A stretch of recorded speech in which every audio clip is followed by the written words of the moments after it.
Lors d'une fête dans son manoir, le millionnaire s'est figé en réalisant que la serveuse portait la même bague qu'il avait donnée à son amour avant sa disparition il y a plus de 25 ans. Il s'est approché et le champagne coulait à flots dans l'immense salle de réception du château Beaumont.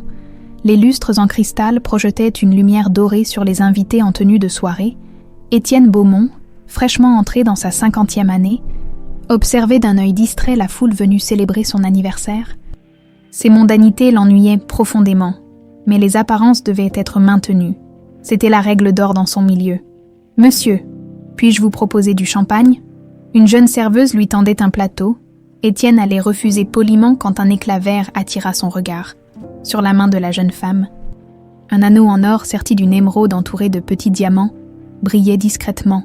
Son cœur manqua un battement. « Cet anneau » murmura-t-il, incapable de détacher son regard du bijou. La serveuse parut gênée. « Pardonnez-moi, je sais qu'on devrait retirer tous les bijoux pour le service. Mais celui-ci, non, ce n'est pas ça, » l'interrompit Étienne, la voix tremblante. « Pourriez-vous m'accorder quelques minutes après votre service ?» La jeune femme hésita, puis acquiesça poliment.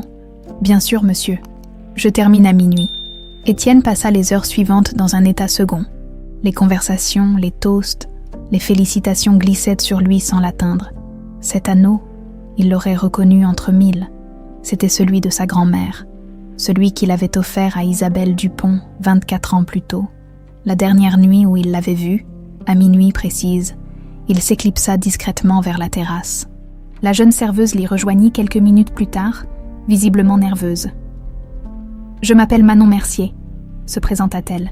« Je suis désolée si j'ai commis une erreur ce soir. » « Vous n'avez commis aucune erreur, mademoiselle Mercier.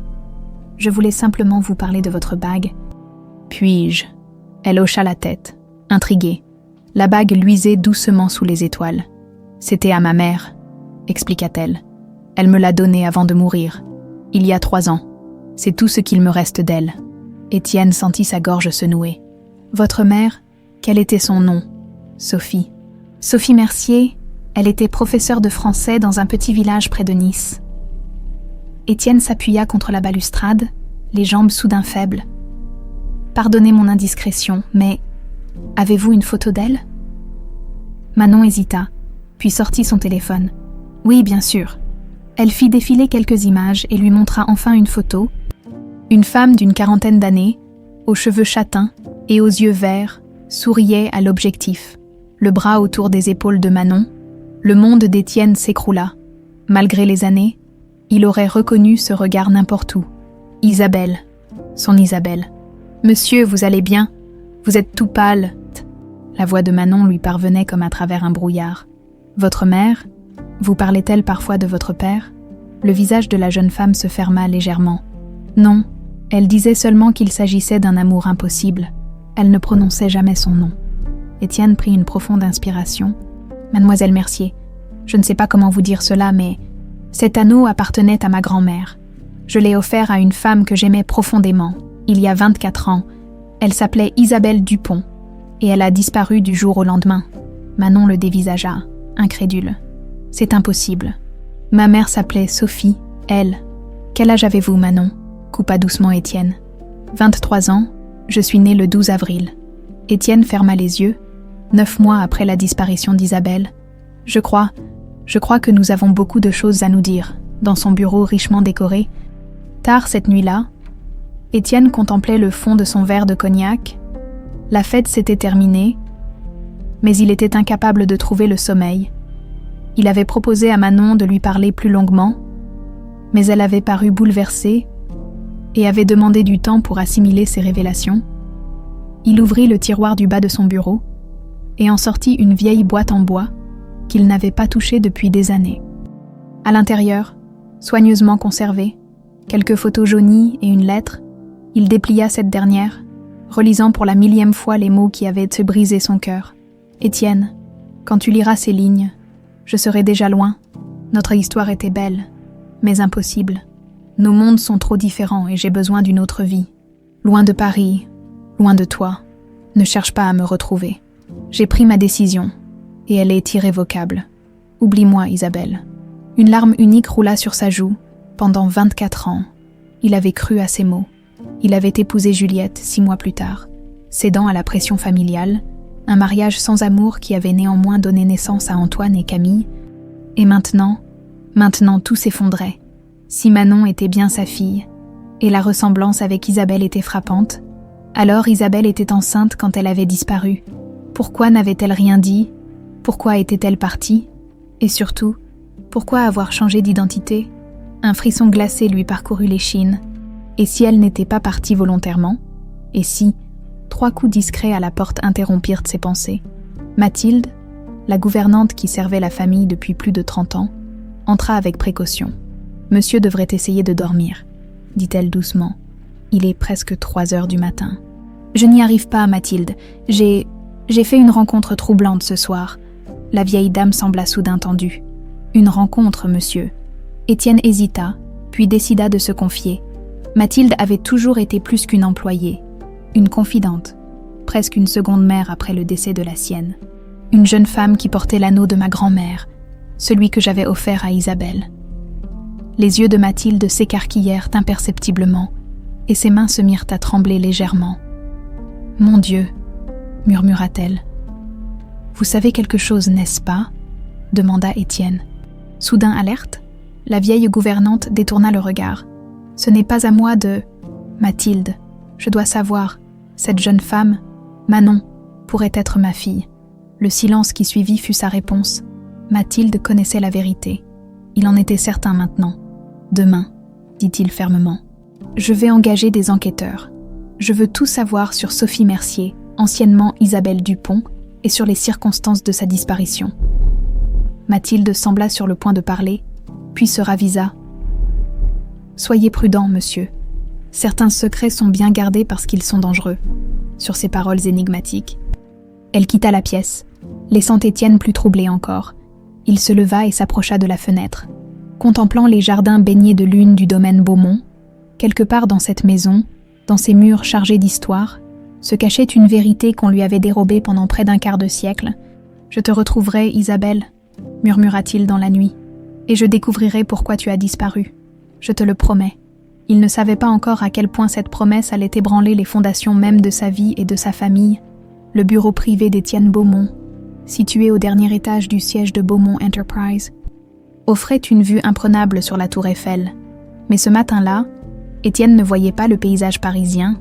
Son regard était fixé sur le dossier que venait de lui remettre Laurent Dubois, son enquêteur privé le plus fiable. « Vous avez été remarquablement rapide », dit Étienne, feuilletant les premières pages. « Quand vous m'avez dit qu'il s'agissait d'une priorité absolue, j'ai mobilisé toute mon équipe, » répondit Laurent. « Et puis, pour être honnête, l'enquête était relativement simple. Sophie Mercier n'existait pas avant 2009. » Étienne releva brusquement la tête. « Comment ça ? » « Tous ces papiers datent de cette époque. Permis de conduire. Sécurité sociale, tout, avant, aucune trace. C'est typique des personnes qui changent d'identité. Donc Isabelle est devenue Sophie en 2009, murmura Étienne, plus pour lui-même que pour son interlocuteur. Laurent pointa une page du dossier. Nous avons comparé les photos. Malgré les années et quelques modifications physiques, couleur des cheveux, légère chirurgie du nez peut-être, c'est bien la même personne. Isabelle Dupont est devenue Sophie Mercier. Une vague de souvenirs submergea Étienne. Isabelle, 24 ans plus tôt, avec ses longs cheveux noirs et son rire cristallin. Paris, 1998. « Tu es complètement fou, Étienne », riait Isabelle. Alors qu'il courait sous la pluie pour se mettre à l'abri sous un auvent de la place des Vosges. « Fou de toi », répondit-il en l'attirant contre lui. Leurs vêtements trempés collaient à leur corps, mais il s'en moquait.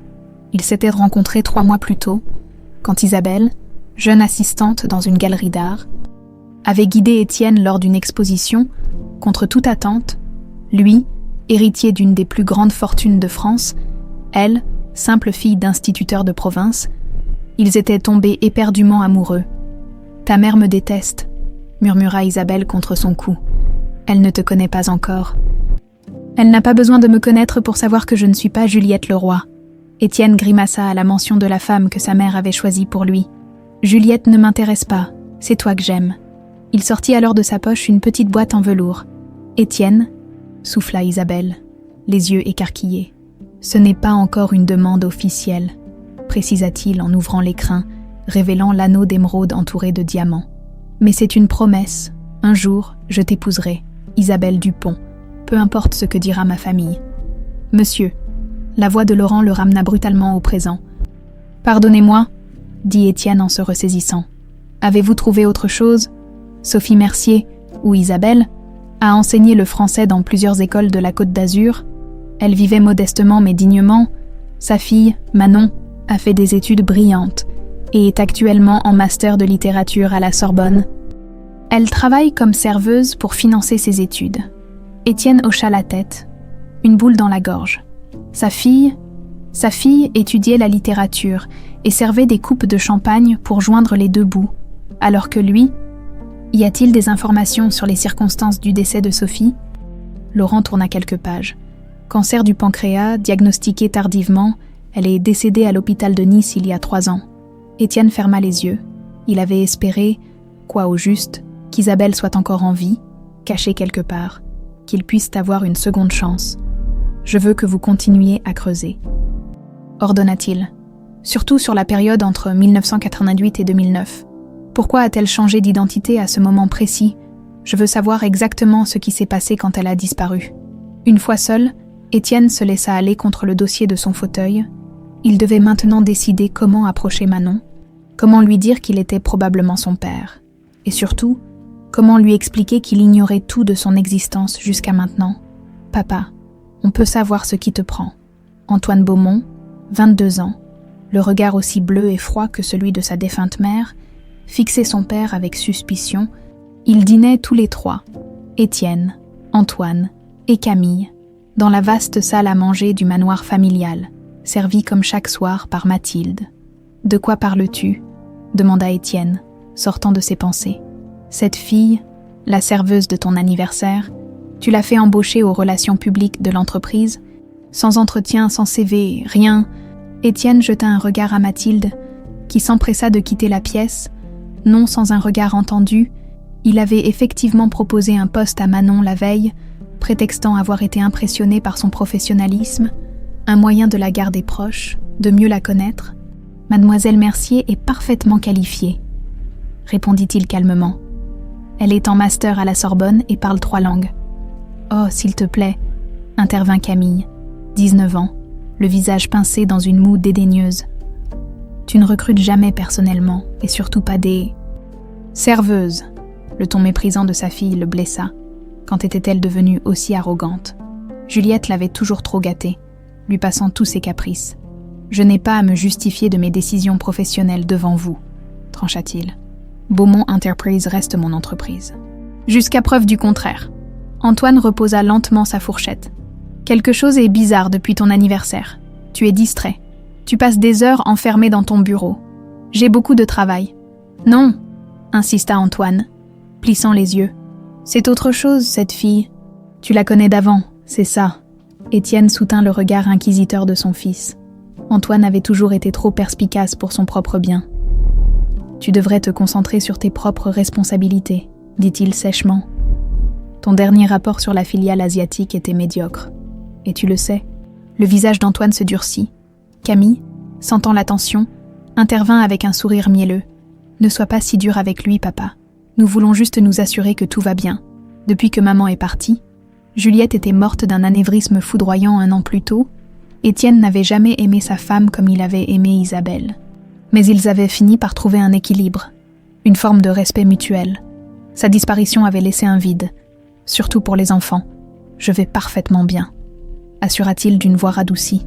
« Maintenant, si vous permettez, j'ai encore du travail. » Dans le couloir, après avoir quitté la salle à manger, Étienne fut interpellé par Mathilde. « Monsieur, puis-je vous parler ?» demanda-t-elle, l'air préoccupé, en privé. Il la suivit dans son bureau.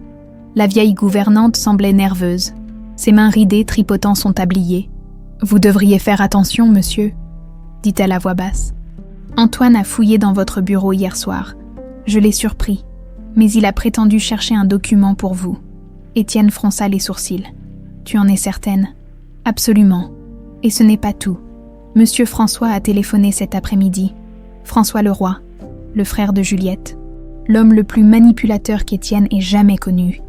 Il s'évitait autant que possible depuis la mort de Juliette. Que voulait-il ? Il a demandé si vous organisiez quelque chose de particulier, s'il y avait des changements dans votre vie. J'ai fait celle qui ne comprenait pas. Un frisson parcourut l'échine d'Étienne.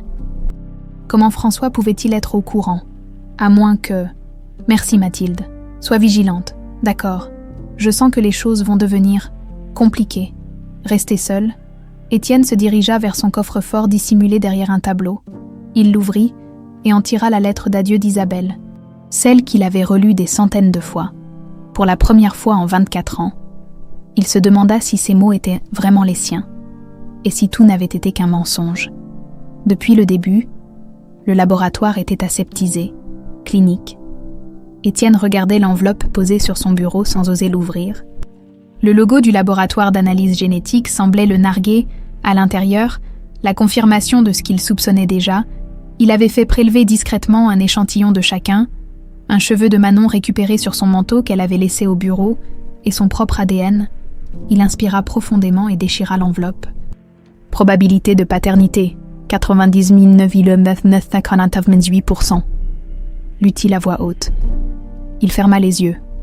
Manon était bien sa fille, cette jeune femme qui travaillait maintenant à quelques bureaux du sien, qui lui souriait poliment quand ils se croisaient, sans connaître encore le lien qui les unissait. 3 coups légers retentirent à sa porte. « Entrez », dit-il en glissant rapidement le rapport dans un tiroir. Manon apparut, un dossier à la main. Ses longs cheveux châtains étaient attachés en chignon, et elle portait un tailleur sobre mais élégant. Plus il la regardait, plus il voyait Isabelle en elle. Les mêmes yeux verts, la même façon de pencher légèrement la tête quand elle réfléchissait. « Les dossiers de presse que vous m'avez demandés, monsieur Beaumont ?» dit-elle en posant les documents sur son bureau. « Merci, Manon. Et je vous ai déjà dit de m'appeler Étienne. » Elle sourit poliment. « C'est un peu difficile. Vous êtes le PDG. » Un silence inconfortable s'installa entre eux. Depuis 2 semaines qu'elle travaillait pour lui, il n'avait toujours pas trouvé le courage de lui parler de ses soupçons, de ce qu'il avait découvert. « Avez-vous eu le temps de réfléchir à notre conversation lors de mon anniversaire ?» demanda-t-il finalement. Le visage de Manon s'assombrit légèrement. « Oui, j'y pense constamment, à vrai dire. J'aimerais vous inviter à dîner ce soir. Pas dans un cadre professionnel, pour parler. » Elle hésita, puis acquiesça. « D'accord. Parfait, je passerai vous prendre à 20h à votre appartement. » Une fois Manon sortie, Étienne saisit son téléphone et composa un numéro. « Laurent, j'ai besoin que vous fassiez une dernière vérification. Consultez les registres des hôpitaux de la période. Je veux savoir exactement où et quand Manon est née. Dans l'ancien bureau de Juliette, transformé en salle d'études depuis sa mort, Antoine feuilletait frénétiquement des documents. Certains datèrent de plus de 20 ans. « Tu es sûr qu'on devrait faire ça ?» chuchota Camille, postée près de la porte. « S'il nous trouve ici, il nous cache quelque chose. C'est évident, » répondit Antoine sans lever les yeux. « Cette fille débarque de nulle part. » Et soudain, il agit comme s'il la connaissait depuis toujours. J'ai surpris une conversation entre lui et Mathilde. Ils parlèrent d'une certaine Isabelle. Camille fronça les sourcils. Isabelle. Apparemment, une femme qu'il aurait connue avant de rencontrer maman. Je veux savoir qui elle est et quel lien elle a avec cette Manon. Il s'arrêta soudain, découvrant un coffret en bois au fond d'un tiroir, à l'intérieur, des lettres et des photos.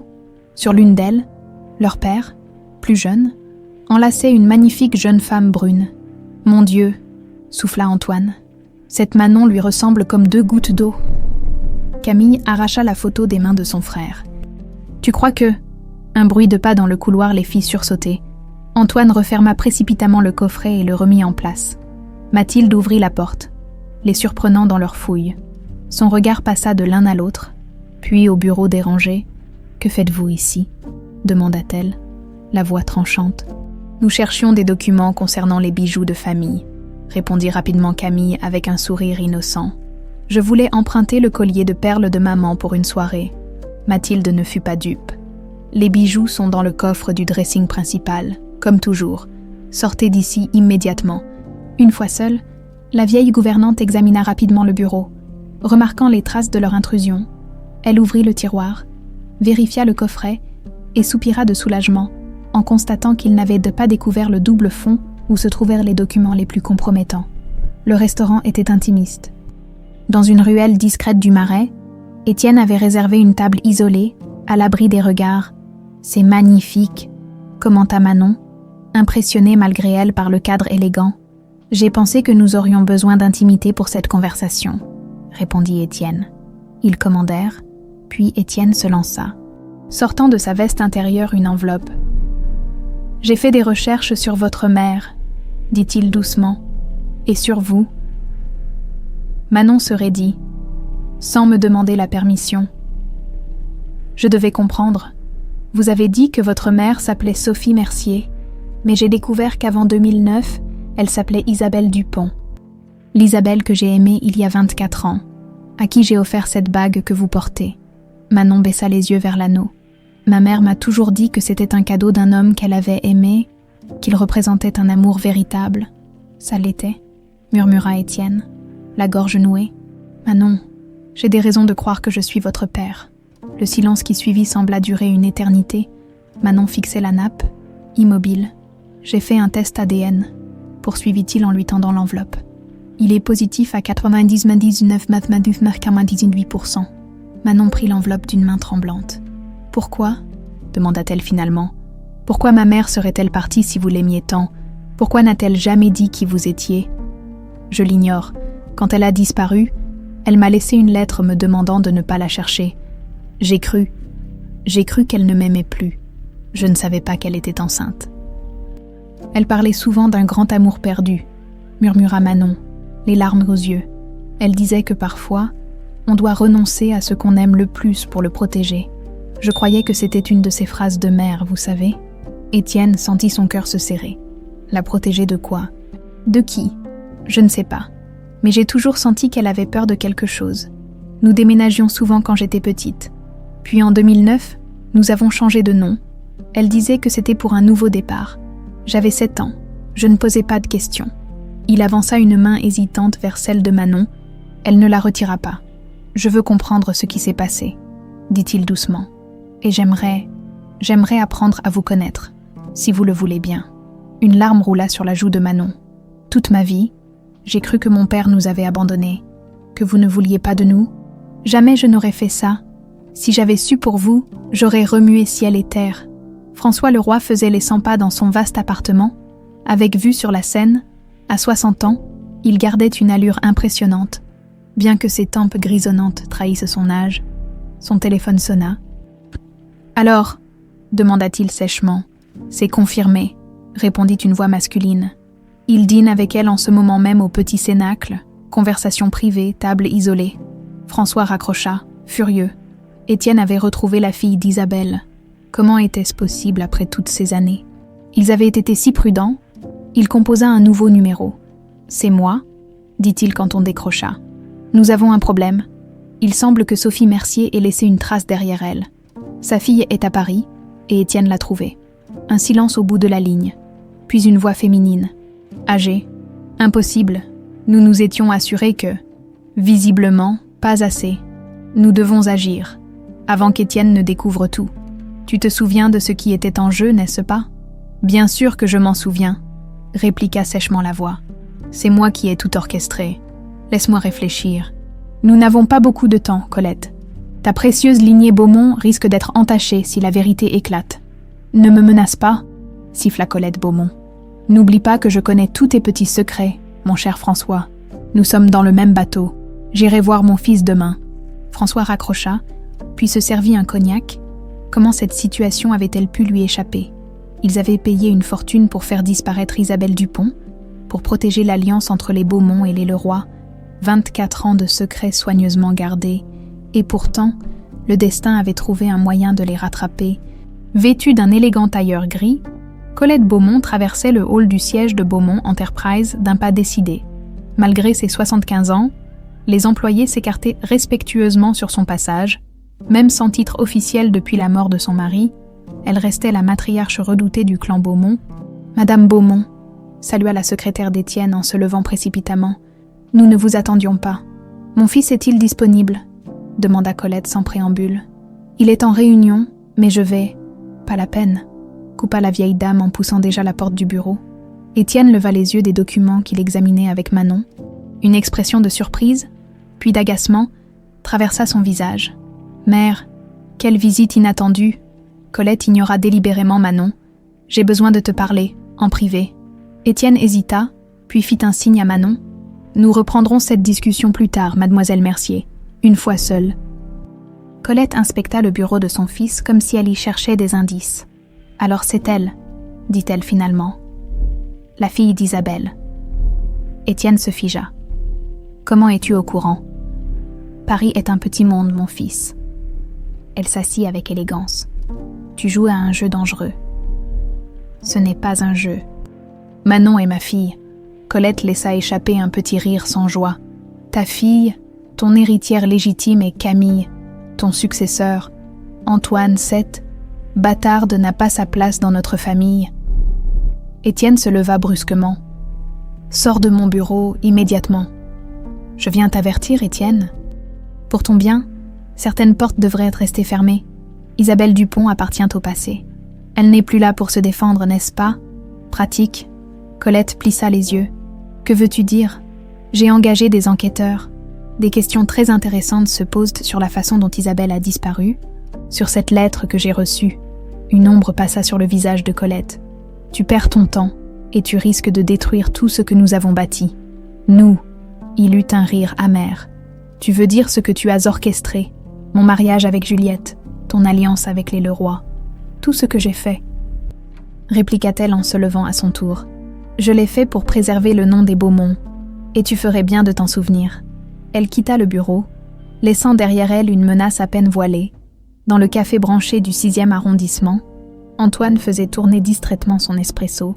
Face à lui, Camille tapotait nerveusement la table de ses longs ongles rouges. « Tu es sûre de ce que tu avances ?» demanda-t-elle pour la 3e fois. « Absolument », confirma Antoine. « J'ai trouvé un reçu de laboratoire. Père a fait un test de paternité. Et tu crois que cette, Manon est vraiment notre demi-sœur ?» Antoine acquiesça sombrement. « Regarde les dates. Née 9 mois après la disparition de cette Isabelle. Ce qui veut dire qu'elle pourrait revendiquer une part de l'héritage, » murmura Camille, horrifiée. « Exactement. Un tiers de tout ce qui nous était destiné, sans parler de son influence sur Père. Tu as vu comment il la regarde, comme si elle était précieuse. » Un silence s'installa entre eux. Camille but une gorgée de son thé. « Nous devons en savoir plus sur elle, sur sa mère, trouver quelque chose qui pourrait la discréditer. » Antoine eut un sourire froid. « J'y travaille déjà. J'ai engagé quelqu'un pour fouiller son passé. Et puis, j'ai appelé l'oncle François. » Camille écarquilla les yeux. « Tu es fou. Père le déteste. »« Père déteste beaucoup de monde en ce moment, » rétorqua Antoine. « François connaissait bien maman, et il déteste l'idée qu'une inconnue puisse s'emparer de ce qui nous revient. » Camille réfléchit un instant. « Il faudra être prudent. Si Père découvre que nous complotons derrière son dos, il est déjà aveuglé par cette fille. Nous n'avons rien à perdre. » Dans la petite chapelle privée du domaine Beaumont, Marie de Courcelles, sœur cadette de Colette, était agenouillée devant l'autel.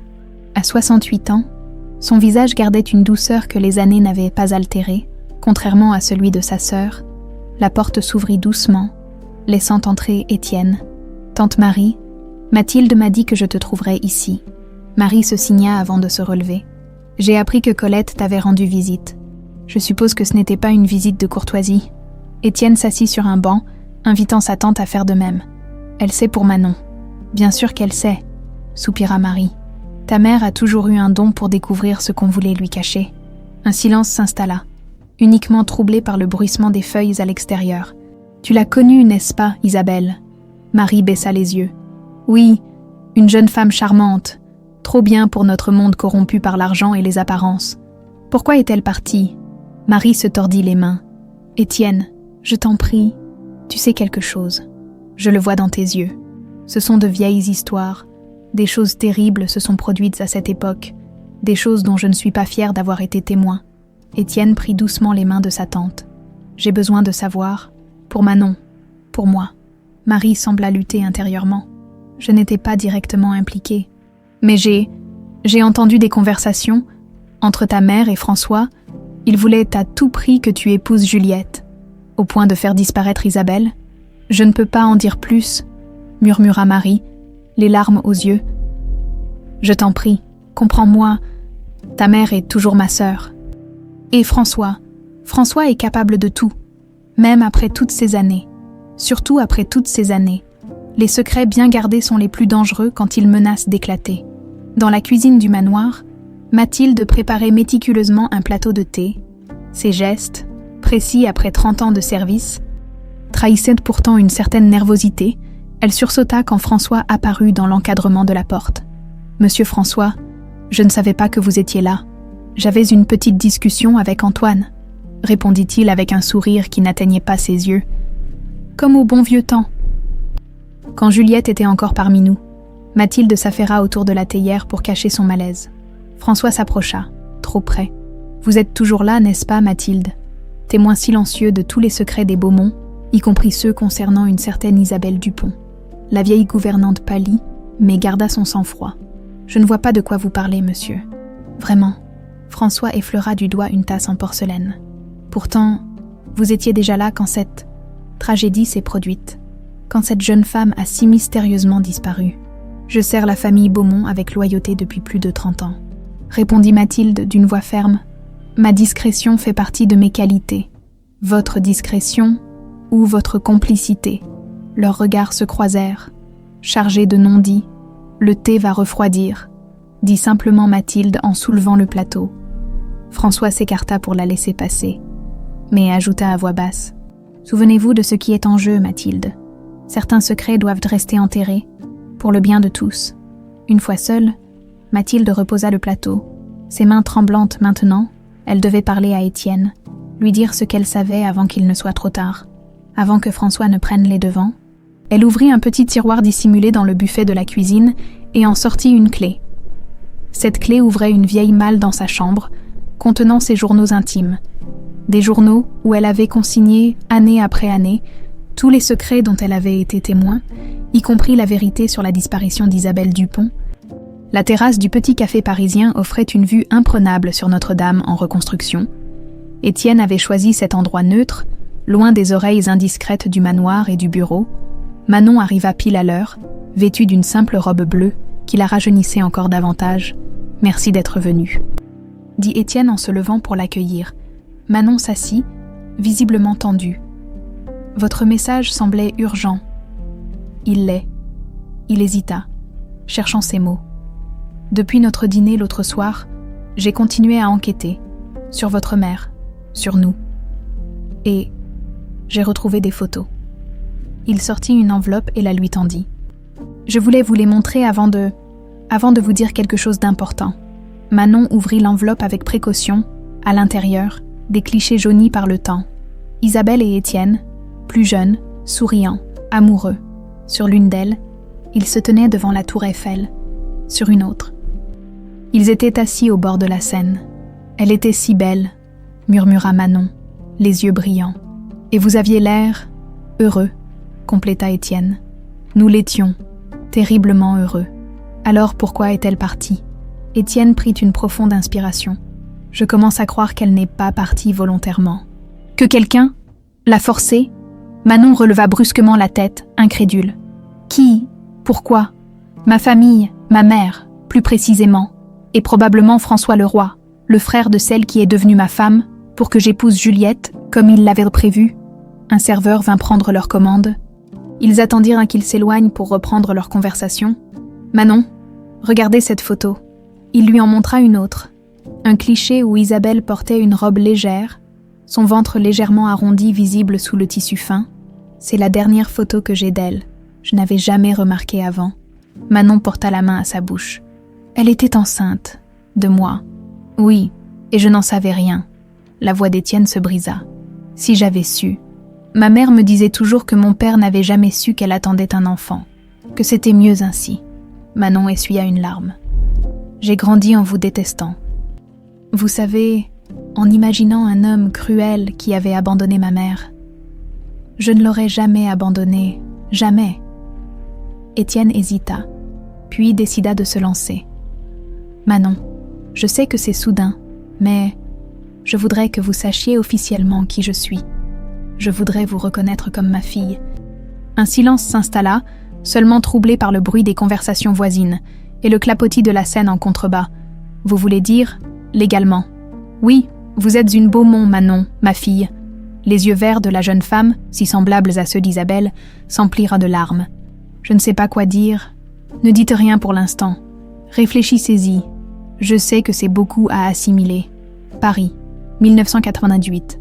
Le petit appartement d'Isabelle, sous les toits du quartier latin, était baigné de la lumière dorée du couchant. Étienne venait d'arriver, l'air préoccupé. Il avait eu une nouvelle dispute avec sa mère au sujet de leur relation. « Elle n'acceptera jamais », soupira-t-il en se laissant tomber sur le canapé élimé. « Pour elle, tu n'es qu'une distraction passagère. Et c'est ce que je suis », demanda doucement Isabelle.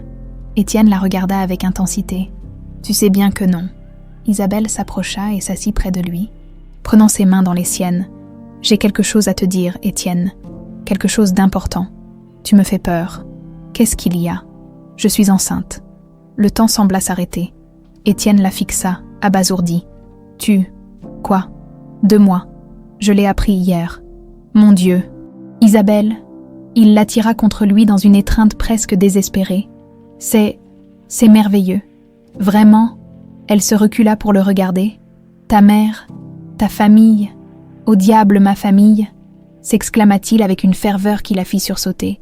« C'est notre enfant, Isabelle. » Notre enfant. Il posa une main tremblante sur le ventre encore plat de sa compagne. « Je vais dire à ma mère que j'annule les fiançailles avec Juliette, que je t'épouse. Toi, elle devra l'accepter. Et si elle refuse, alors nous partirons. Loin. Nous commencerons une nouvelle vie, tous les 3. » Il l'embrassa avec passion, scellant cette promesse qu'il n'aurait jamais l'occasion de tenir. « Monsieur !» La voix de Laurent Dubois ramena Étienne au présent. L'enquêteur venait de le rejoindre dans un discret salon de thé près de l'opéra, quelques heures après sa rencontre avec Manon. « Vous avez trouvé quelque chose ?» demanda Étienne. Laurent posa un dossier sur la table. Manon est née à la clinique Sainte-Anne de Lyon, sous le nom de Manon Dupont, mère, Isabelle Dupont, père, inconnu. Lyon, à des centaines de kilomètres de Paris. Elle a ensuite vécu à Nice, Marseille, Bordeaux. Votre Isabelle n'a cessé de déménager jusqu'en 2009, quand elle est devenue Sophie Mercier, comme si elle fuyait quelque chose, ou quelqu'un. Laurent hésita. Il y a autre chose.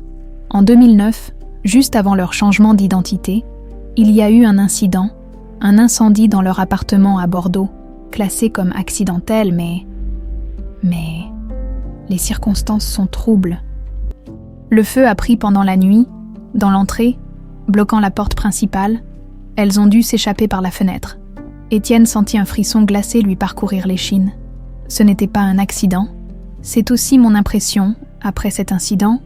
Elles disparaissent complètement des radars pendant 3 mois, puis réapparaissent à l'autre bout du pays, avec de nouveaux noms. « François », murmura Étienne. « Ça ne peut être que lui. Il les a retrouvés. L'oncle de vos enfants ? Pourquoi aurait-il ? Pour protéger l'héritage des Leroy, pour s'assurer que le mariage avec sa sœur ne soit pas menacé. » Étienne serra les poings. « Il faut que je parle à Mathilde. Elle sait des choses qu'elle ne m'a pas dites. » À l'étage du manoir Beaumont, Antoine examinait méticuleusement la lettre qu'il avait trouvée dans les affaires de son père, celle qu'Isabelle avait supposément écrite avant de disparaître. « Regarde ça », dit-il à Camille, qui feuilletait d'autres documents. « L'écriture, elle ne change pas du début à la fin. Et alors, quand on écrit une lettre émotionnelle, l'écriture fluctue. Ici, c'est trop, parfait, comme si quelqu'un avait copié son style. » Camille s'approcha, soudain intéressée. « Tu crois que cette lettre est un faux ? J'en suis presque certain. Et regarde la signature, c'est juste Isabelle. Pas de petits mots personnels, rien. Qui aurait pu faire ça, et pourquoi ?» Antoine allait répondre quand son téléphone vibra. Un message de François. « Retrouve-moi au café Marguerite dans 1 heure. »« Urgent. L'oncle François veut me voir, » dit-il à sa sœur. « Je ferais mieux d'y aller seul. Méfie-toi de lui, Antoine. Il a toujours une longueur d'avance. Et ses intérêts passent avant tout. Je sais. Mais pour l'instant, nos intérêts coïncident. » Dans sa petite chambre sous les combles du manoir, Mathilde sortit sa vieille malle de sous le lit. La clé tourna dans la serrure avec difficulté. À l'intérieur, soigneusement rangés par date, des dizaines de carnets, ses journaux intimes, Tenu scrupuleusement depuis son entrée au service des Beaumont, elle prit celui marqué 1998 et l'ouvrit avec précaution. Les pages jaunies craquèrent légèrement. Son écriture fine relatait le quotidien de la maison, mais aussi des observations plus personnelles. 18 juin 1998. Madame Colette était furieuse aujourd'hui. Monsieur Étienne lui a annoncé qu'il refusait d'épouser Mademoiselle Juliette, qu'il allait se marier avec une certaine Isabelle Dupont. Madame a cassé le service en porcelaine de Limoges. Mathilde tourna plusieurs pages. 22 juin 1998, Monsieur François était là aujourd'hui, enfermé des heures avec Madame Colette dans le petit salon. J'ai servi le thé et surpris des bribes de conversation. Elle doit disparaître, l'héritage des Leroy. Leurs visages étaient si sombres. Elle continua à feuilleter jusqu'à tomber sur une entrée qui lui fit monter les larmes aux yeux. 4 juillet 1998. C'est fait. La pauvre petite a disparu. Monsieur Étienne est dévasté. Cette lettre qu'il a reçue, je sais qu'elle est fausse. J'ai reconnu la façon dont Madame Juliette forme ses A. Mais que puis-je faire? Personne ne croirait une simple gouvernante face à ces gens puissants. Que Dieu me pardonne mon silence. Mathilde referma le journal, la main tremblante. Il était temps de parler. Pour Étienne, pour Manon, pour Isabelle, dont elle avait été la complice involontaire de la disparition. Même si cela signifiait affronter la colère de Colette Beaumont et la vengeance de François Leroy, la pluie battait contre les fenêtres du manoir Beaumont. Étienne, assis dans son bureau, contemplait les gouttes d'eau qui glissaient le long des vitres. Le ciel gris reflétait parfaitement son état d'esprit. 3 coups discrets à la porte le tirèrent de sa rêverie. « Entrez !» Mathilde apparut, tenant contre sa poitrine un petit coffret en bois. « Monsieur, j'ai besoin de vous parler. C'est très important. » Étienne l'invita à s'asseoir, intrigué par son expression grave. « Qu'y a-t-il, Mathilde ?» La vieille gouvernante posa le coffret sur le bureau et l'ouvrit lentement, révélant plusieurs carnets usés. « Ce sont mes journaux intimes. Je les tiens depuis mon premier jour ici. » Sa voix tremblait légèrement. « J'ai toujours consigné ce que je voyais, ce que j'entendais, sans juger, sans intervenir. » Elle sortit l'un des carnets, marqué 1998. « J'aurais dû vous montrer ceci il y a 24 ans. Mais j'avais peur, pour mon emploi, pour ma vie, peut-être. » « De quoi parles-tu, Mathilde ? De Mademoiselle Isabelle ? De ce qui lui est réellement arrivé ?» Étienne se figea, son cœur se mettant à battre plus fort. Il tendit la main vers le carnet, mais Mathilde le retint un instant. « Ce que vous allez lire va vous faire souffrir, et cela va faire souffrir d'autres personnes. Êtes-vous sûr de vouloir connaître la vérité ? Plus que tout au monde. » Elle lui tendit enfin le journal, ouvert à une page précise. Étienne commença à lire l'écriture fine et soignée de Mathilde. 7 juillet 1998. J'ai trouvé Mademoiselle Isabelle en larmes dans le jardin aujourd'hui. Elle venait de rencontrer Madame Colette et Monsieur François. Elle était pâle comme la mort, quand je lui ai demandé ce qui n'allait pas. Elle m'a seulement dit « Ils vont me tuer, ils vont tuer mon bébé. » J'ai cru qu'elle exagérait, jusqu'à ce que je voie le bleu sur son poignet. Étienne releva les yeux. Horrifié, ils l'ont menacé. Lisez la suite, dit simplement Mathilde. 10 juillet 1998. Mademoiselle Isabelle m'a supplié de l'aider. Ils lui ont donné un ultimatum, disparaître ou mourir. Monsieur François a parlé d'un accident qui pourrait lui arriver si elle restait. Madame Colette a dit que jamais elle ne laisserait une fille de rien porter l'héritier des Beaumont. Ils lui ont offert de l'argent pour partir, à condition qu'elle écrive une lettre d'adieu à Monsieur Étienne. Une douleur sourde se répandit dans la poitrine d'Étienne. La lettre, elle était forcée. Ils l'ont fait écrire sous la dictée, confirma Mathilde. J'étais cachée dans le petit salon quand c'est arrivé. 12 juillet 1998. Le plan est en place. J'ai aidé Mademoiselle Isabelle à préparer sa fuite. Elle partira cette nuit vers Lyon, où elle connaît quelqu'un qui pourra l'aider pour son accouchement. Monsieur François voulait qu'elle aille beaucoup plus loin, à l'étranger. Mais j'ai réussi à la convaincre de rester en France. Au moins, l'enfant naîtra sur le sol français. Les mains d'Étienne tremblaient maintenant. Tu l'as aidé à s'enfuir. C'était ça, ou la laisser mourir, monsieur.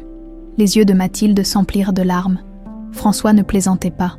J'ai entendu sa conversation avec Victor, le chauffeur qui a mystérieusement disparu ensuite. Ils parlèrent d'un accident de voiture, de freins défectueux. Étienne fut pris de nausées. Et Juliette, elle était impliquée. Mathilde détourna le regard. Lisez. 15 juillet 1998. Mademoiselle Juliette était là aujourd'hui. Elle souriait comme si rien ne s'était passé. Mais j'ai surpris sa conversation avec Monsieur François dans la bibliothèque. « C'est mieux ainsi, petite sœur, » disait-il. « Maintenant, la voie est libre. Tu seras Madame Beaumont avant Noël. » Et elle a répondu. « J'espère qu'elle a vraiment quitté le pays. Je ne voudrais pas qu'il la retrouve un jour. » Ils ont bu du champagne pour célébrer. Un silence glacial tomba sur la pièce. Assure. Étienne referma lentement le journal, incapable d'en lire davantage pour l'instant. « Pendant 24 ans, dit-il d'une voix étranglée, j'ai vécu avec ces personnes. J'ai épousé Juliette. J'ai continué à visiter ma mère chaque semaine. J'ai toléré François aux réunions de famille. Et tout ce temps, je suis tellement désolée, monsieur. » Mathilde semblait porter le poids du monde sur ses épaules. J'aurais dû parler plus tôt, mais ils étaient si puissants. Et puis, il y avait les enfants, Antoine et Camille. Étienne passa une main fatiguée sur son visage. Ils ne doivent jamais savoir ce que leur mère a fait. Mathilde hésita. Il y a autre chose que vous devez savoir.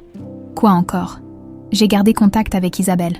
Pas régulièrement, mais suffisamment pour savoir où elle était, pour m'assurer qu'elle et Manon allaient bien. Étienne la dévisagea, stupéfait. Pendant tout ce temps, nous avions un système. Une petite annonce dans un journal régional, tous les ans à la même date. C'est comme ça que j'ai su pour l'incendie à Bordeaux. François les a retrouvés. Oui, je ne sais pas comment, mais c'est arrivé. C'est à ce moment-là qu'elles ont changé d'identité. Étienne fixait le vide, essayant d'assimiler ces révélations. Et quand Juliette est tombée malade, j'ai prévenu Isabelle. Mathilde baissa les yeux. Elle a presque décidé de revenir, de tout vous révéler. Mais François l'a appris. Il a menacé de s'en prendre à Manon cette fois. Un éclair de fureur traversa le regard d'Étienne. Je vais le détruire. Lui et ma mère. Soyez prudents, ils sont dangereux, même maintenant. La porte du bureau s'ouvrit brusquement, révélant Camille, le visage décomposé. « Papa, qu'est-ce qui se passe ?» Je t'ai entendu crier. Étienne et Mathilde échangèrent un regard alarmé. Depuis combien de temps était-elle là? Qu'avait-elle entendu? « Ce n'est rien, ma chérie, » mentit Étienne. « Des problèmes à l'entreprise. » Mais Camille ne semblait pas convaincue. Son regard passait de son père à la gouvernante, puis au carnet posé sur le bureau. « Qu'est-ce que c'est ?» demanda-t-elle en s'approchant.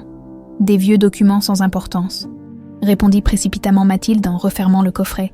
Camille plissa les yeux. « C'est à propos de cette femme, n'est-ce pas, Isabelle, la mère de Manon ?» Étienne se raidit. « Comment es-tu au courant pour Manon ?» Antoine a trouvé les résultats du test ADN. Elle haussa les épaules devant son expression scandalisée. « Ne me regarde pas comme ça. Tu nous caches des choses importantes. On a le droit de savoir. Pas comme ça, pas en fouillant dans mes affaires. » Camille croisa les bras. « Alors dis-moi la vérité. Cette Manon est vraiment notre demi-sœur. » Étienne soupira. Il était temps d'affronter la réalité. « Oui, Manon est ma fille. Et maman, elle le savait. » Étienne échangea un regard avec Mathilde, incertain de ce qu'il devait révéler. « Ta mère connaissait l'existence d'Isabelle, » dit-il prudemment. Camille le fixait intensément, comme si elle essayait de lire en lui, puis son regard tomba sur le journal encore ouvert sur le bureau. Elle s'avança brusquement et en saisit une page avant qu'Étienne ne puisse l'en empêcher. Ses yeux s'écarquillèrent en parcourant les lignes. « Maman a participé à... » Sa voix se brisa. « Non, c'est impossible. » Camille. Mais la jeune femme avait déjà reculé vers la porte, les larmes aux yeux. « Je ne te crois pas.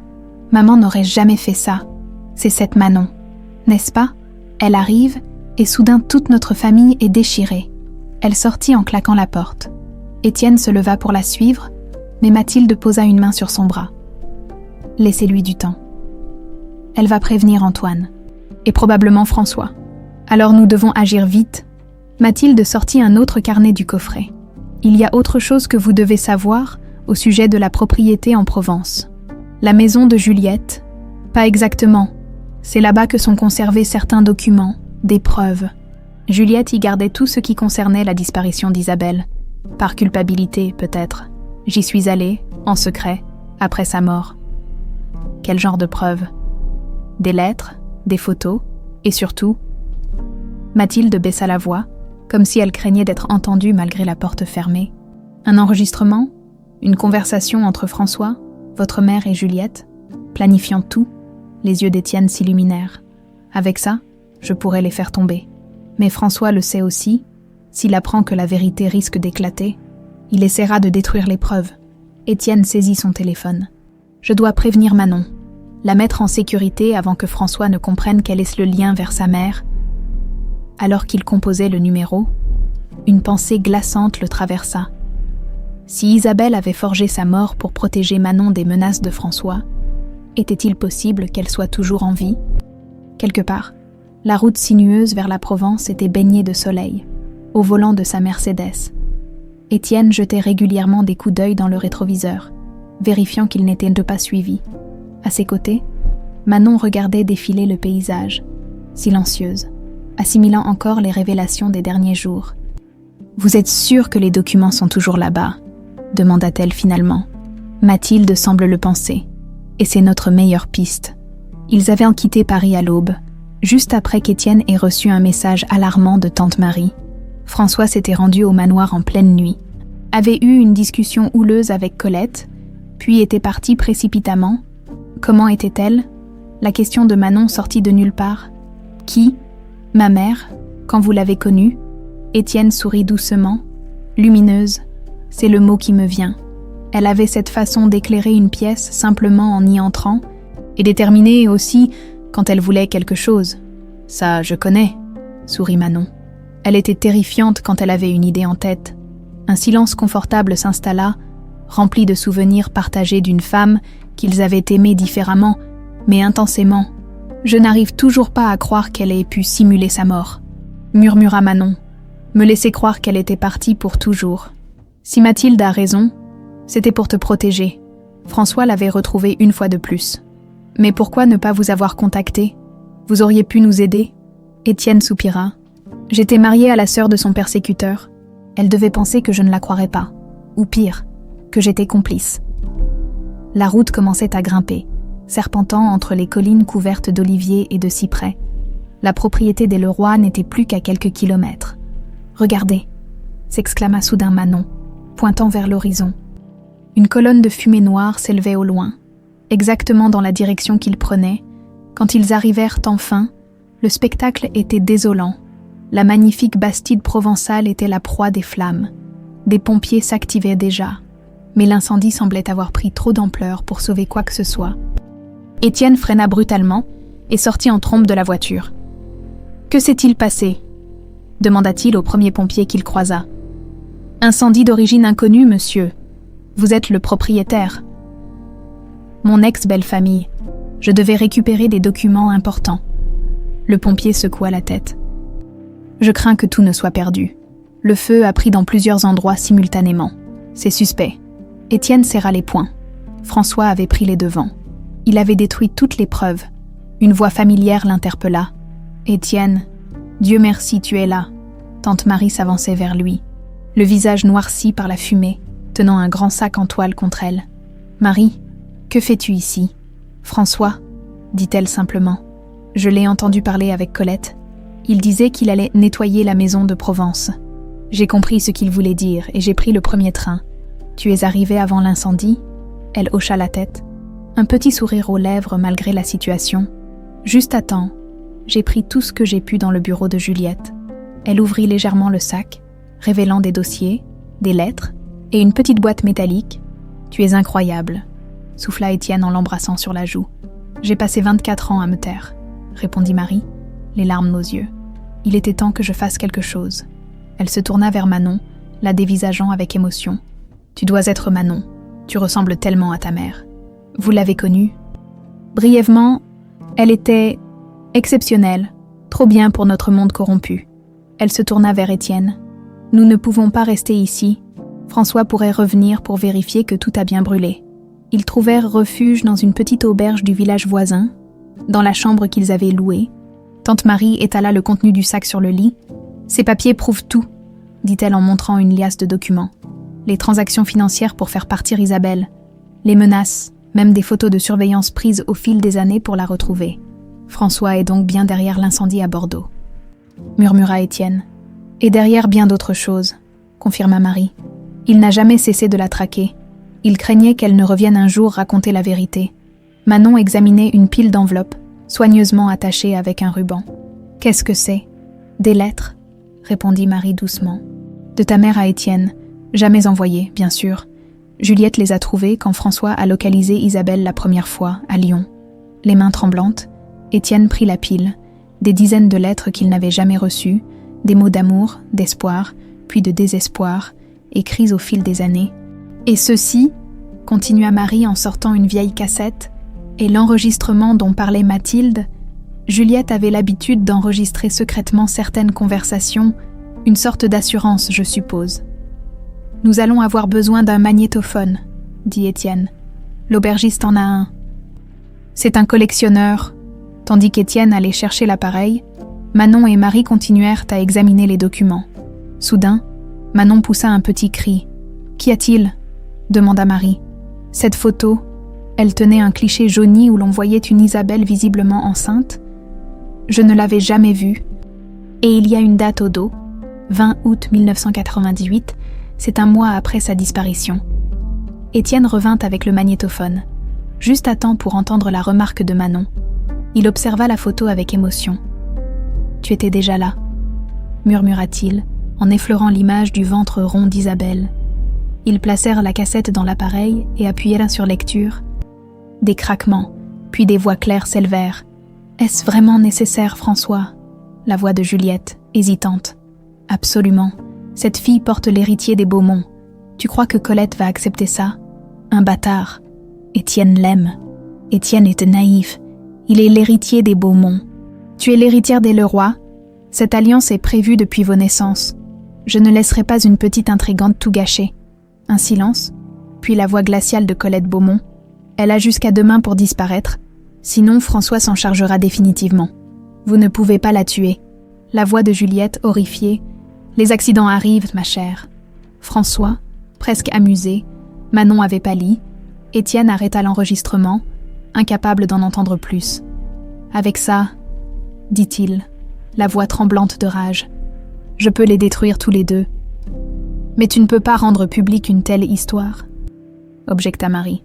Pense au scandale, à l'impact sur Beaumont Enterprise. Ils ont menacé de tuer la femme que j'aimais et mon enfant à naître. Je sais, dit doucement Marie, mais la vengeance n'est pas toujours la meilleure solution. Le téléphone d'Étienne sonna, interrompant leur discussion. C'était Laurent. Monsieur Beaumont, j'ai des nouvelles importantes. Le testament de Madame Juliette va être lu demain à 14h. Le testament? Mais il a déjà été exécuté il y a 1 an. Apparemment, il y avait un second testament, avec instruction de ne l'ouvrir qu'1 an après sa mort. Le notaire vient de contacter votre secrétaire. Étienne fronça les sourcils. Un second testament? Pourquoi Juliette aurait-elle? Il y a autre chose, poursuivit Laurent. J'ai pu accéder au dossier médical de Sophie Mercier à Nice. Son corps n'a jamais été incinéré. Contrairement à ce que croyait Manon, il n'y a pas eu d'autopsie. Et le médecin qui a signé le certificat de décès a quitté le pays le lendemain. Un silence stupéfait s'installa. « Qu'est-ce que ça veut dire ?» demanda finalement Étienne. « Ça veut dire, monsieur, que nous ne pouvons pas être certains que Sophie Mercier, alias Isabelle Dupont, soit réellement morte. À Paris, dans le bureau luxueux de François Leroy, Antoine attendait, mal à l'aise. François raccrochait tout juste son téléphone, le visage fermé. « Un problème ?» demanda Antoine. « Un contretemps ?» François se servit un verre de whisky. La maison de Provence a brûlé. Malheureusement, il semblerait que ta tante Marie ait récupéré certains documents avant l'incendie. Antoine écarquilla les yeux. Vous avez mis le feu à la maison. François le fixa froidement. Tu es venu me voir pour protéger ton héritage, n'est-ce pas? Parfois, protéger ce qui nous appartient exige des mesures radicales. Mais pas ça. Ne fais pas l'innocent. Tu savais exactement qui j'étais quand tu es venu me demander de l'aide. François s'approcha, menaçant.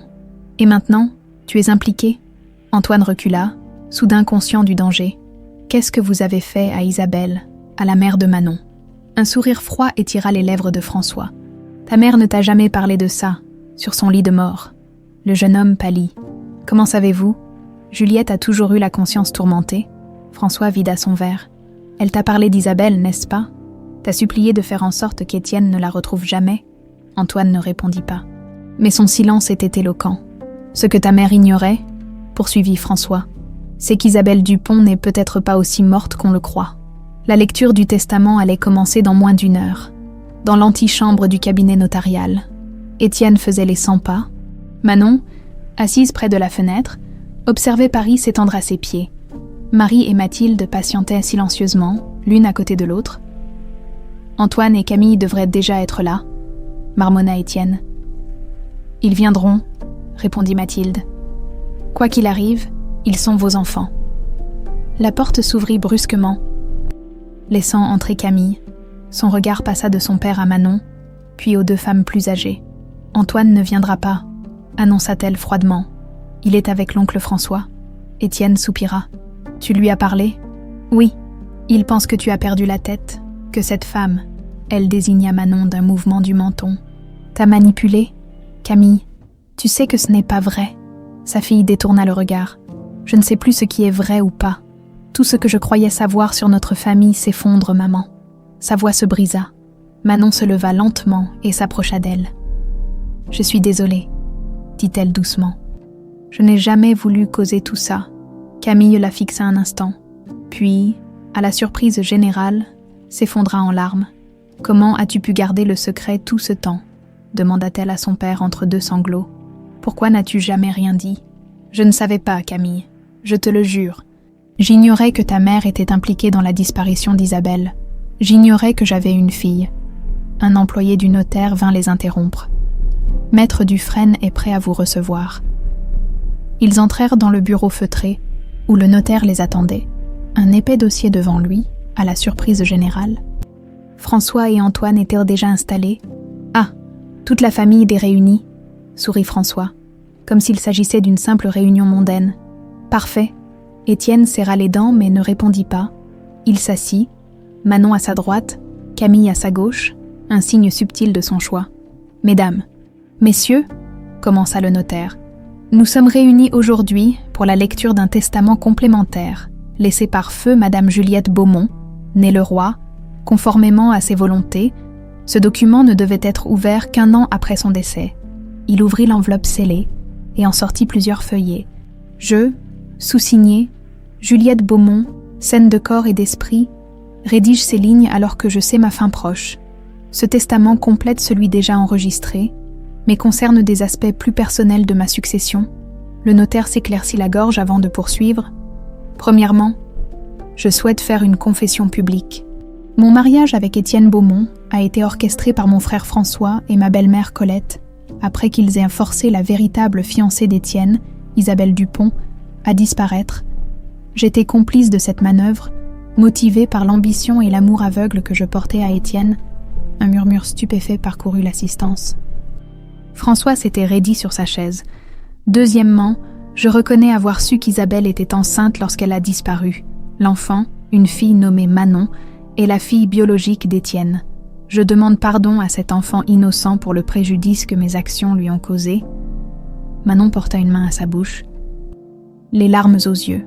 Troisièmement, je lègue la somme d'1 million d'euros à Manon Mercier, fille d'Isabelle Dupont, à titre de réparation partielle pour le préjudice subi. C'est ridicule, intervint François, incapable de se contenir plus longtemps. Ce testament est manifestement un faux. Je vous assure que non, monsieur le roi, répondit calmement le notaire. J'ai personnellement recueilli ses volontés auprès de madame Beaumont. Poursuivez, je vous prie, demanda Étienne. Quatrièmement, je joins à ce testament une enveloppe scellée contenant les preuves de ce que j'avance, ainsi que les coordonnées d'une personne à Collioure, dans les Pyrénées-Orientales, qui pourra vous mettre en contact avec Isabelle Dupont, si celle-ci est toujours en vie. Le silence qui tomba sur la pièce était assourdissant. Étienne fixait le notaire, incrédule. Je voudrais que mes enfants, Antoine et Camille, sachent que je les ai aimés profondément, même si mon mariage avec leur père était fondé sur un mensonge. Je leur demande pardon pour les conséquences que mes révélations pourraient avoir sur eux. Le notaire reposa le document. Voilà pour l'essentiel du testament. Il y a d'autres dispositions mineures que nous pourrons voir plus tard. François se leva d'un bond. C'est une machination. Juliette n'aurait jamais écrit cela. Assieds-toi, François, ordonna froidement Étienne. À moins que tu ne préfères que je fasse écouter à tout le monde l'enregistrement de vos menaces envers Isabelle. Le visage de François se décomposa. Oh, quel enregistrement ? Celui que tante Marie a sauvé avant que tu ne mettes le feu à la maison de Provence. Antoine regardait son oncle avec horreur. Vous avez vraiment... Ne fais pas l'innocent, cracha François. Tu savais très bien ce qui était en jeu quand tu es venu me demander de l'aide. Je voulais protéger notre héritage, pas commettre des crimes. Le notaire, visiblement mal à l'aise, tout sauta. Messieurs, si nous pouvions, donnez-moi l'enveloppe, coupa Étienne. Celle avec les coordonnées. Le notaire lui tendit une enveloppe scellée. Étienne l'ouvrit fébrilement.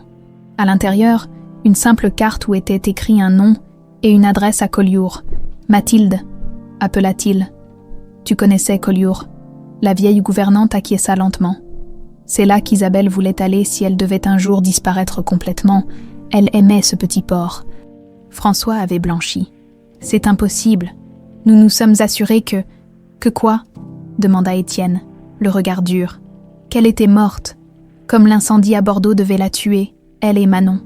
Les accidents arrivent, murmura François, répétant sans s'en rendre compte les mots de l'enregistrement. Camille se leva brusquement. « Je veux rentrer, maintenant. » Étienne hocha la tête. « Mathilde va te raccompagner. » Une fois sa fille sortie, il se tourna vers François. « Je vais porter plainte pour tentative de meurtre, chantage et intimidation, l'enregistrement, les lettres, le témoignage de Mathilde. J'ai tout ce qu'il faut pour te détruire. Tu n'oserais pas. Le scandale éclabousserait aussi ta précieuse entreprise. Observe-moi bien. » Antoine s'était levé, le visage blême. « Père, je ne savais pas jusqu'où l'oncle François était allé. Maman m'avait seulement dit de faire attention si jamais une femme du passé réapparaissait. Je ne voulais pas. Nous parlerons plus tard, Antoine. » Étienne se tourna vers Manon. « Tu es prête ?» Elle acquiesça, les yeux brillants d'espoir et d'appréhension mêlés.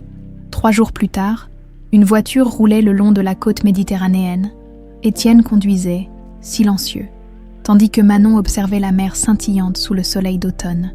Les falaises abruptes laissèrent progressivement place à une petite baie où se nichait Collioure, avec ses maisons colorées et son clocher emblématique. « C'est magnifique, » murmura Manon. « Ta mère avait bon goût. » Ils se garèrent sur la place principale et marchèrent jusqu'à l'adresse indiquée, une petite maison bleue face à la mer, avec des volets blancs et un jardin débordant de bougainvilliers.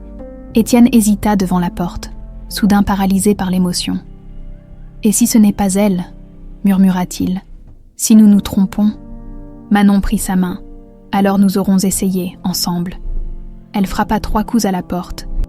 Des pas légers se firent entendre. Puis la porte s'ouvrit. Une femme d'une 40aine d'années se tenait dans l'embrasure, ses cheveux désormais grisonnants coupés courts, ses yeux verts écarquillés de surprise. Ces mêmes yeux qu'Étienne avait aimés il y a 24 ans. Ces mêmes yeux que Manon avait hérités. « Isabelle » souffla Étienne. La femme porta une main tremblante à sa bouche. « Étienne, comment ?» Son regard se posa sur Manon, et les larmes jaillirent instantanément. « Maman » La voix de Manon n'était qu'un murmure brisé. Isabelle tendit des bras tremblants vers sa fille, incapable de prononcer un mot. Elles tombèrent dans les bras l'une de l'autre, secouées de sanglots. Étienne resta en retrait, contemplant ces retrouvailles qu'il avait crues impossibles. Le cercle était enfin bouclé, après 24 ans de mensonges, de secrets et de séparation. La vérité avait finalement trouvé son chemin. Et tandis qu'Isabelle tendait une main vers lui, l'invitant à rejoindre leur étreinte, Étienne aperçut, brillant au soleil, l'anneau d'émeraude et de diamant qui avait commencé toute cette histoire, l'anneau qui avait finalement retrouvé sa place. Le salon de la petite maison bleue de Collioure était baigné par la lumière dorée du soleil couchant. Assis face à face, Étienne et Isabelle se regardaient, encore incrédules de se retrouver après tant d'années. Manon était sortie sur la terrasse, leur laissant un moment d'intimité tout en restant visible à travers la porte-fenêtre.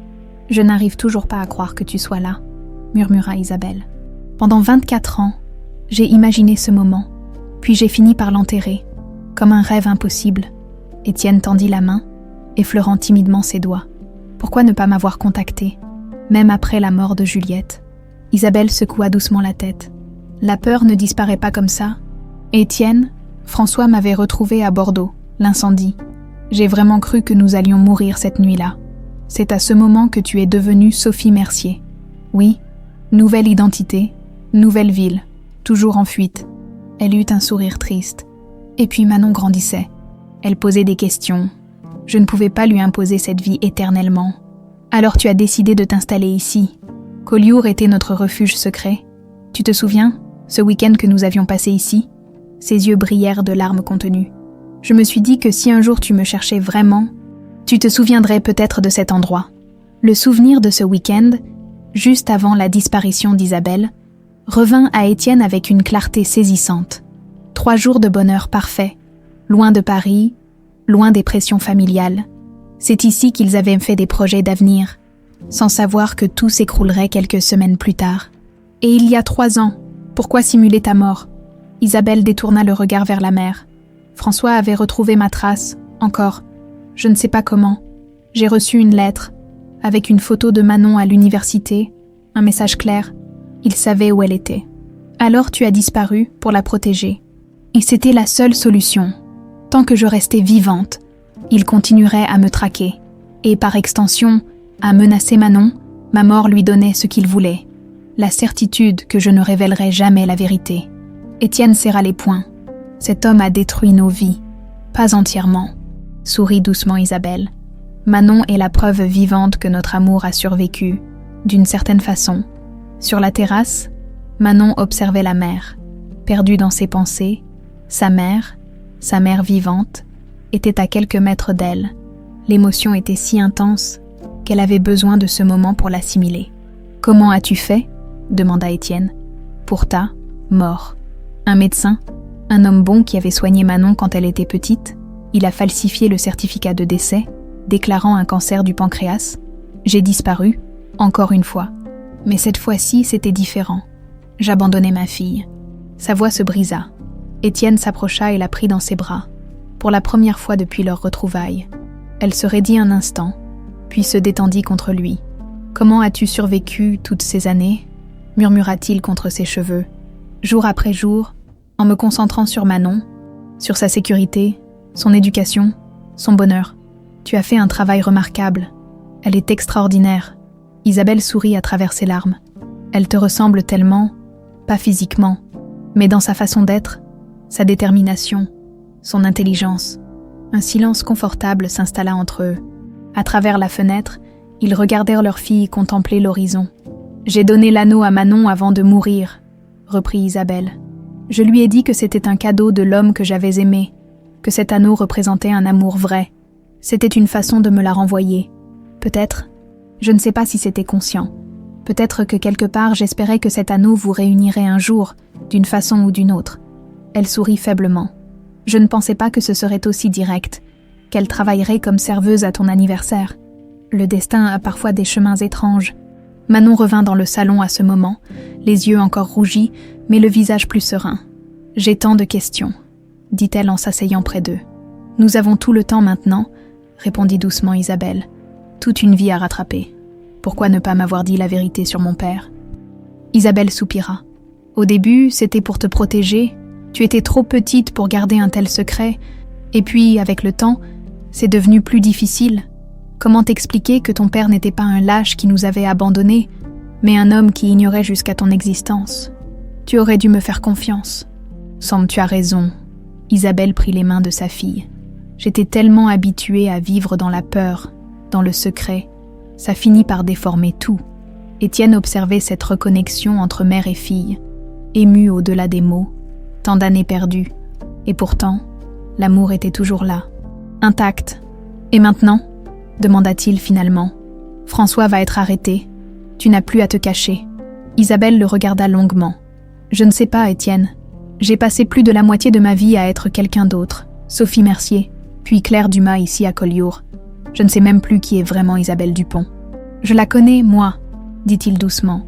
Et elle est juste là, devant moi. » Manon observait cet échange, touchée par la tendresse évidente entre ses parents. « Vous vous aimez encore ?» dit-elle simplement. Ni Étienne ni Isabelle ne répondirent immédiatement. Comment définir ce sentiment qui avait survécu à travers les décennies? La distance, les trahisons, l'amour change, dit finalement Isabelle. Il mûrit, se transforme. Ce que je ressens pour ton père maintenant n'est plus ce que je ressentais à 20 ans. C'est plus profond, plus réel, compléta Étienne. sans les illusions de la jeunesse. Un téléphone sonna. Brisant cet instant, c'était celui d'Étienne. « C'est Mathilde », dit-il en regardant l'écran. Il décrocha, écoutant attentivement. Son visage s'assombrit progressivement. « Que se passe-t-il » demanda Manon quand il raccrocha. « François a disparu. La police est venue l'arrêter ce matin, mais il avait déjà quitté son appartement. Apparemment, il a retiré une grosse somme d'argent hier. » Isabelle pâlit. « Il sait que je suis vivante. »« Oui, mais il ignore où. Personne ne le sait, à part nous trois et Mathilde. Et elle n'a rien dit à personne. » « Qu'en est-il d'Antoine et Camille ?» demanda Manon, inquiète pour son frère et sa sœur qu'elle commençait à peine à connaître. Camille s'est restée au manoir avec Mathilde, Antoine. Étienne hésita. Antoine est parti lui aussi. Mathilde pense qu'il essaie de retrouver François, pour l'aider à fuir, ou pour l'arrêter. Étienne soupira. J'aimerais croire que mon fils a compris où se trouve le bien. Mais après tout ce qui s'est passé, Isabelle se leva et s'approcha de la fenêtre, regardant la nuit tomber sur la baie de Collioure. « Nous ne sommes pas encore en sécurité, n'est-ce pas ? La police le retrouvera, » assura Étienne. « Il ne peut pas aller bien loin. » Mais Isabelle secoua la tête. « Tu ne connais pas François comme moi. Cet homme a passé 24 ans à me traquer. Il n'abandonnera pas maintenant. » Le silence qui suivit était lourd de menaces non formulées. « Je dois rentrer à Paris, » décida Étienne. « M'assurer que Camille va bien, aider la police à retrouver François. Je viens avec toi, » dit immédiatement Manon. « Non, » intervint fermement Isabelle. « Tu restes ici, en sécurité. Je ne veux pas être séparée de vous deux maintenant qu'on vient enfin de se retrouver. » Étienne et Isabelle échangèrent un regard, communiquant silencieusement comme s'ils n'avaient jamais été séparés. « Peut-être devrions-nous tous aller à Paris ?» suggéra doucement Isabelle. « Ensemble, finir ce que nous avons commencé. »« Tu es sûr ?» demanda Étienne inquiet. « Ce serait te mettre en danger. » « J'en ai assez de me cacher. » Sa voix était ferme maintenant, retrouvant la détermination qu'Étienne avait tant aimée chez la jeune Isabelle. Il est temps d'affronter le passé. Définitivement. Manon sourit, fière de sa mère. Ensemble. Étienne hocha la tête, ému par le courage de ces deux femmes qui étaient en sa famille. Ensemble. Dehors, la nuit était tombée sur Collioure, dans la petite maison bleue. 3 personnes séparées par le destin pendant 24 ans faisaient des plans pour un avenir qu'ils espéraient. Enfin, pouvoir partager, 1 an plus tard, le château Beaumont resplendissait sous le soleil printanier. Les jardins, débordant de roses blanches et de pivoines, accueillaient une centaine d'invités triés sur le volet. Des lanternes de papier suspendues aux arbres attendaient à la tombée du soir pour illuminer cette journée spéciale. Devant l'élégante tonnelle dressée pour l'occasion, Étienne ajustait sa cravate, nerveux comme un jeune homme. « Tu es magnifique », lui sourit Antoine en s'approchant. La relation entre père et fils s'était lentement reconstruite ces derniers mois. Le jeune homme avait finalement prouvé sa loyauté en aidant la police à localiser François, qui s'était réfugié en Suisse. Il purgeait maintenant une peine de prison pour tentative de meurtre, chantage et divers autres délits. « Tu crois qu'elle va venir ?» demanda Étienne, révélant la source de son anxiété. « Maman, je veux dire Isabelle, ne manquerait cette journée pour rien au monde. » le rassura Antoine, s'habituant encore à ce terme pour désigner la femme qui avait rejoint leur vie. Tante Marie s'approcha, radieuse dans sa robe parme. « Tout est prêt, les invités sont installés. Et ma mère ?» Marie sourit. « Colette est là aussi. Comme tu l'as demandé, ce n'était pas facile de la convaincre. Mais elle a compris qu'il était temps de faire la paix. Après le retour d'Isabelle dans leur vie, Colette Beaumont s'était d'abord murée dans un silence obstiné, puis, lentement, face à l'évidence du bonheur retrouvé de son fils, et surtout, face à la gentillesse inattendue d'Isabelle qui avait refusé de porter plainte contre elle, la vieille dame avait commencé à s'adoucir. Les premiers accords d'une musique douce s'élevèrent. Étienne prit sa place sous la tonnelle, le cœur battant. Les invités se tournèrent vers l'allée centrale où Manon apparut. Resplendissante dans une robe couleur champagne, à son bras, Isabelle avançait. Vêtue d'une simple robe de soie ivoire qui la rendait plus belle que jamais, Étienne ne put retenir une larme en voyant ces 2 femmes s'avancer vers lui, sa fille et celle qu'il n'avait jamais cessé d'aimer. Manon embrassa son père sur la joue avant de prendre place devant eux, car c'était elle. Doctorante en littérature à la Sorbonne et nouvellement formée pour l'occasion, qui allait célébrer cette union, « Nous sommes réunis aujourd'hui », commença-t-elle d'une voix claire, qui portait à travers les jardins, pour célébrer l'amour qui a triomphé du temps, de la distance et des obstacles, L'amour de mes parents, Étienne et Isabelle. Des sourires émus parcouraient l'assistance. Camille, au premier rang, tenait la main de Mathilde, la fidèle gouvernante devenue amie et confidente. Leur histoire nous rappelle que le véritable amour ne meurt jamais vraiment. Il peut être caché, entravé, mis à l'épreuve, mais comme une rivière souterraine, il continue son chemin pour rejaillir un jour à la lumière. Étienne et Isabelle se regardaient, les yeux brillants de larmes contenues et de bonheur enfin permis. 25 ans après leur première promesse d'amour, ils se tiennent à nouveau l'un face à l'autre, non plus comme des jeunes gens pleins d'espoir et d'idéaux, mais comme des adultes qui ont connu les épreuves de la vie et qui choisissent, en pleine conscience, de s'unir enfin. Manon se tourna vers Étienne. « Père, veux-tu prendre Isabelle pour épouse, l'aimer et la chérir, dans la joie comme dans la peine, dans la richesse comme dans la pauvreté, dans la santé comme dans la maladie, jusqu'à ce que la mort vous sépare? Oui, je le veux, répondit Étienne d'une voix ferme, et même au-delà. Maman, continua Manon en se tournant vers Isabelle, veux-tu prendre Étienne pour époux, l'aimer et le chérir, dans la joie comme dans la peine, dans la richesse comme dans la pauvreté, dans la santé comme dans la maladie, jusqu'à ce que la mort vous sépare? Oui, murmura Isabelle, des larmes de joie coulant librement sur ses joues. Je le veux, depuis toujours. Manon sortit alors un petit coussin où reposait l'anneau d'émeraude et de diamant, celui qui avait traversé les années et qui les avait finalement réunis. Cet anneau, dit-elle solennellement, a parcouru un long chemin pour revenir à sa place légitime. Comme un symbole de votre amour, il a résisté au temps et aux épreuves. Étienne prit l'anneau et le glissa au doigt d'Isabelle, complétant un geste commencé 25 ans plus tôt. Par le pouvoir qui m'est conféré, je vous déclare mari et femme. Les applaudissements éclatèrent, tandis qu'Étienne embrassait tendrement Isabelle, scellant leur union si longtemps différée. La réception battait son plein dans les jardins illuminés par les lanternes et les étoiles.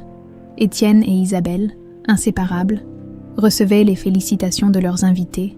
Camille s'approcha, tenant par la main un jeune homme distingué. « Papa, Isabelle, je vous présente Lucas, il est avocat. Il m'a beaucoup aidé à comprendre certaines choses. » Le regard qu'elle échangea avec sa belle-mère était celui d'une paix durement gagnée, mais sincère. Leur relation avait mis du temps à se construire. Mais Isabelle avait fait preuve d'une patience et d'une compréhension qui avait finalement touché Camille. « Enchantée », sourit Lucas en serrant la main d'Étienne. « Votre fille m'a beaucoup parlé de vous. En bien, j'espère », plaisanta Étienne. « Étonnamment, oui », rit Camille. « Mais ne t'y habitue pas trop. » Un peu plus loin, Antoine discutait avec Manon. Ces deux-là avaient développé une complicité inattendue, passant de rivaux à alliés, puis à véritables frères et sœurs. « Alors, c'est officiel avec Paul. » Taquina Antoine, en désignant le jeune homme qui discutait avec tante Marie. Manon rougit légèrement. « Peut-être, il m'a beaucoup soutenue pendant tout ça. » Paul était le jeune avocat qui avait aidé dans les recherches sur Isabelle, entre lui et Manon. Quelque chose était né au milieu de la tourmente. « J'ai une nouvelle, » annonça Antoine, soudain sérieux. « J'ai décidé de quitter Beaumont Enterprise. » « Et quoi? Mais pourquoi? Je veux construire quelque chose par moi-même, prouver que je suis plus que le nom que je porte. » Il haussa les épaules. « Père comprend, en fait, je crois qu'il est soulagé. » Manon hocha la tête. « Et qu'est-ce que tu vas faire? Une association en fait pour aider les enfants séparés de leurs parents? Pour les réunir. » Il sourit timidement. « Votre histoire m'a inspiré. » Le regard de Manon s'adoucit. « C'est magnifique, Antoine. Vraiment. » À l'autre bout du jardin, Colette Beaumont observait la scène, assise dans son fauteuil roulant. L'âge et la maladie l'avaient finalement rattrapée, mais son regard restait vif. Isabelle s'approcha et s'assit près d'elle. « Un beau mariage, » commenta la vieille dame avec une certaine raideur. « Merci d'être venue, » répondit simplement Isabelle. « Cela compte beaucoup pour Étienne, et pour moi aussi. » Colette la regarda longuement. « Pourquoi ne pas m'avoir dénoncée? Comme François. À quoi bon? La vengeance n'a jamais guéri personne. » Isabelle sourit doucement. « Et puis, vous êtes la grand-mère de Manon. la seule qui lui reste. Une larme inattendue glissa sur la joue ridée de Colette. J'ai commis des erreurs terribles. Nous en avons tous fait. Isabelle posa brièvement sa main sur celle de sa belle-mère. L'important est d'apprendre à mieux aimer. Les derniers invités étaient partis. Dans la douceur de la nuit, Étienne et Isabelle marchaient lentement dans les jardins, main dans la main. Je n'arrive toujours pas à croire que ce soit réel, murmura Isabelle. Toi, moi, Manon, tous ensemble. C'est réel, sourit Étienne en portant sa main à ses lèvres. Et ce n'est que le début. Ils s'arrêtèrent près de la fontaine, où, dans leur jeunesse, ils s'étaient rencontrés pour la première fois lors d'une réception. « Tu te souviens ?» demanda-t-il. « Comment pourrais-je oublier ? Tu m'as renversé ton champagne dessus. C'était pour attirer ton attention. Menteur, rit-elle. Ils regardèrent Manon qui s'approchait, souriante dans la lumière douce des lanternes. « Tout est prêt », annonça-t-elle. Les papiers pour la fondation sont signés. Le projet qui leur tenait tant à cœur allait enfin voir le jour. Une fondation dédiée aux mères célibataires et aux enfants vulnérables, offrant abri, éducation et soutien juridique. Une façon de transformer leur douleur en quelque chose de positif. La fondation Beaumont-Dupont, sourit Étienne. Ça sonne bien. Nous inaugurons dans 1 mois, confirma Manon. Les journalistes seront là. Ils voudront connaître notre histoire, soupira Isabelle, et nous la raconterons, affirma Étienne, pour que d'autres puissent trouver de l'espoir dans ce que nous avons vécu. Manon les embrassa tous les deux avant de les laisser, rejoignant Paul qui l'attendait plus loin. Resté seul, Étienne prit Isabelle dans ses bras. Elle leva vers lui son visage où brillait l'anneau d'émeraude, captant la lumière des étoiles. « Le véritable amour ne se brise pas », murmura-t-il. « Il se transforme seulement, comme cet anneau de famille », compléta Isabelle, qui trouve toujours son chemin vers l'endroit où il appartient. Leurs lèvres se rencontrèrent sous le ciel étoilé, scellant une promesse non plus de jeunesse, mais d'éternité.